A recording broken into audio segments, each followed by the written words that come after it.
ગઢડા તાલુકામાં કાંધી ગામના વિદ્યાર્થીઓને સ્કૂલ જવાના રસ્તામાં ખાડા ખબડા અને વરસાદી પાણીથી ત્રાહિમામ પોકારી ઉઠ્યા છે। ગીર ગઢડા તાલુકાના કાંધી ગામના વિદ્યાર્થીઓ શાળાએ જવા માટે જે રસ્તા ઉપરથી પસાર થાય છે તે રસ્તામાં ચોમાસાના પાણી ભરાયા છે અને ખવડાવાળો રસ્તા ઉપરથી વિદ્યાર્થીઓને પસાર થવું પડે છે। ઘણી વખત તંત્રને રજૂઆત કરવા છતાં હજી સુધી આ સમસ્યાનું નિવારણ આવ્યું નથી। હાલ ચોમાસું ચાલે છે ત્યારે ઉનાના ધારાસભ્ય કાળુભાઈ રાઠોડે પોતે લોક ભાગીદારી સાથે તેમના વિસ્તારના ખરાબ રસ્તાઓનું મરામત કરવા માટે ખુદ પોતે કામે લાગી ગયા છે। ત્યારે કાંધી ગામના ગ્રામ્ય પંચાયતના પદાધિકારીઓને આ બાબતમાં ધ્યાનમાં આવતી નથી કે સમજાતી નથી। આ બાળકો સ્કૂલે જતા સમયે રસ્તામાં કોઈ દુર્ઘટના બને તો જવાબદાર કોણ? હાલ એ પ્રશ્નો લોકોમાંથી ઉઠી રહ્યો છે। રિપોર્ટર માધુભાઈ ભાલિયા, ઉના।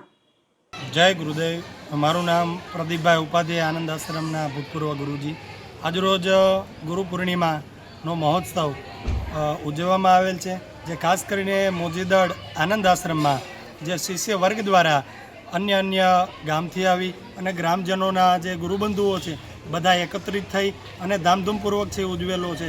કારણ કે જે ગુરુનું ઋણ ચૂકવવાનો જે દિવસ છે એ આજે વ્યાસ પૂર્ણિમા, જે ગુરુ પૂર્ણિમા કહેવાય છે, અને ષોડશોપચાર પૂજન કરી અને પ્રસાદ ગ્રહણ કરી બધા લોકોએ છે એ ધન્યતા અનુભવી અને જે ખરેખર છે એ શિષ્યોએ પોતાનો આજનો દિવસ છે એ સાર્થક કર્યો છે। અસ્તુ, જય ગુરુદેવ।